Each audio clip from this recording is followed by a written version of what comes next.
Hello YouTube, this is the Dbtgamer show, episode 159, and today I'm going to review Diddy Kong Racing for the Nintendo 64. I've wanted to review this game for a very long time because about 2 years ago I reviewed Diddy Kong Racing for the DS. In my opinion, the DS version is basically a shadow of the N64 version. The DS version's alright, and it's okay to play whilst you're in the car, but the N64 version is definitely the cream of the crop. So let's look at this game in its former N64 glory.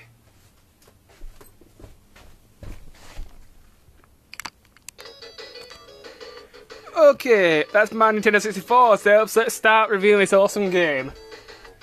Now, Diddy Kong Racing is one of the best games I played in my childhood, and I still enjoy playing this game to this very day. I'm Diddy! Whoa! The story of the game is pretty simple, and it's quite surprising that a racing game actually has a story, although it's a nice twist on the genre, I have to say. The story basically goes, an evil giant pig called Pig is causing trouble on this island, and the other animals are absolutely sick of this guy, so they challenge him to a tournament, and they say if they win this racing tournament, Pig will leave the island forever and basically piss off back to where he came from. That's the basic storyline of the game, and it is quite a good storyline, although it is kind of silly. Graphics of the game. Well, the graphics of the game are absolutely gorgeous. This is one of the best graphic looking games on N64 I've ever seen. That doesn't use the expansion pack. The DS version is pretty good as well. Controls of the game. The controls of the game are very, very simple. I'll talk about the car first. A is your throttle. B is brake. Z uses your weapons. Right C changes the thing in your bottom right hand corner to either your map or your speedo.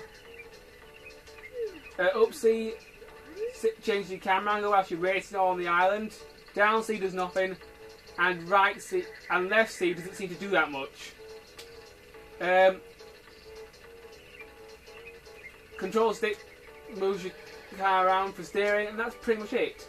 Now, when you change character by talking to the elephant, change driver change vehicle, sorry, when you're talking to the elephant, you can change between 3 different vehicles. You've got the car, the hovercraft, or the plane. I just want to talk a bit more about the car before I go on to the hovercraft YouTube. One thing I forgot to mention, you can also power slide by holding down the R button and turning around a corner. This is quite useful for getting around corners really quickly. Although if you power slide too long, your car will go into a spin and you can spin out of control. Now I'm going to move on to the hovercraft, which is one of my favourite vehicles in the game. It's especially useful for getting across water.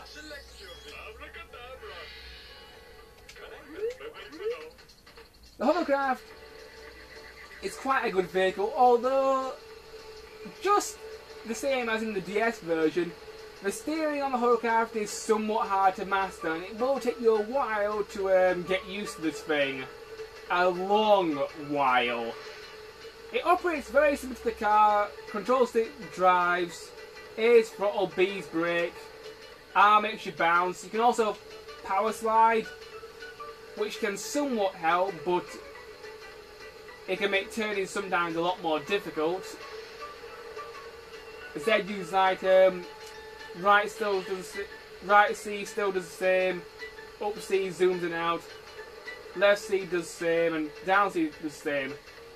The next vehicle I got you to do controls wise is the aeroplane, which is definitely my favourite vehicle in the entire game, because the aeroplane allows you to get to basically any part of the island, and it's definitely my favourite vehicle. Come here, you! The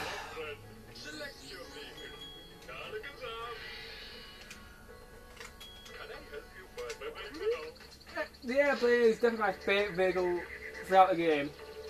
You hold the A button for your throttle, and once you pick up enough speed, you should take to the skies. Let go of the A button, you can slow down and start to land. Press B, you can slow down completely. You can also perform tricks whilst using the airplane. Press R twice whilst holding a direction. You can do barrel rolls, which is quite useful if you're trying to dodge enemy attacks, but it does take some time to master. And you press up, you can do somersaults and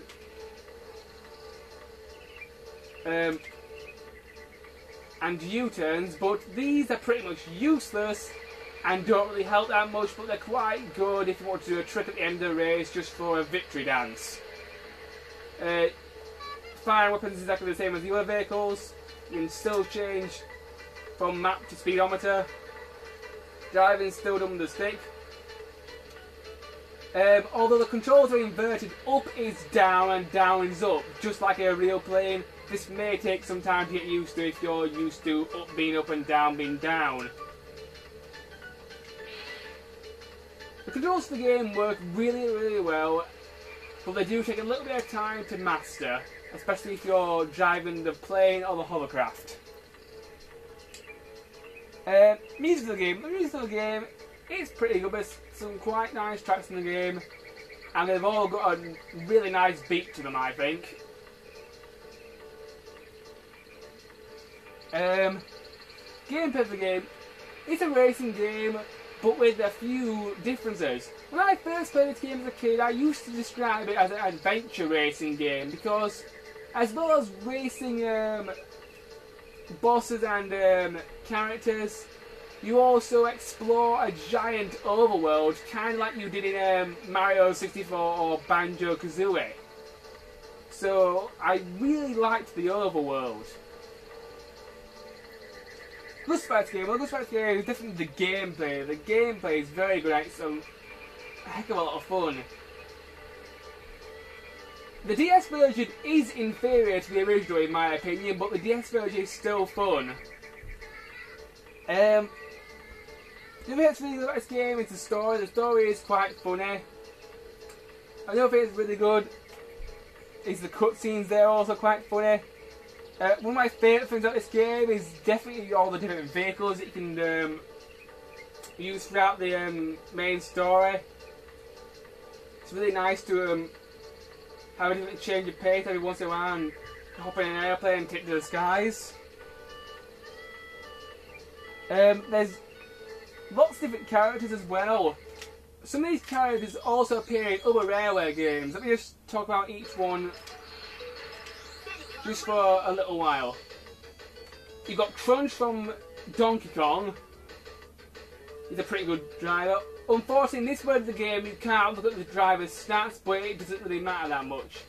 You've got Diddy Kong from the Donkey Kong series. You've got Drumstick, who just your standard character who you can unlock at a certain point in the game.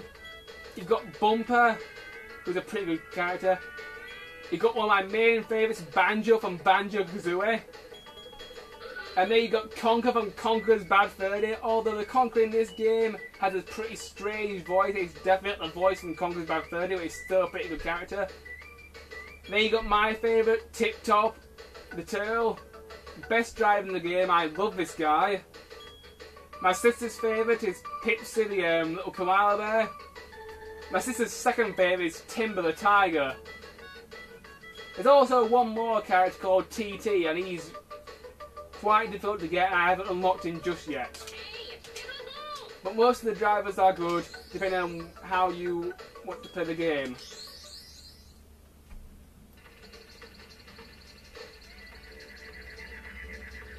There's also a wide variety of tracks throughout the game, YouTube. But I've run out of time, so the next part I will hopefully finish off the review. See you then. Bye.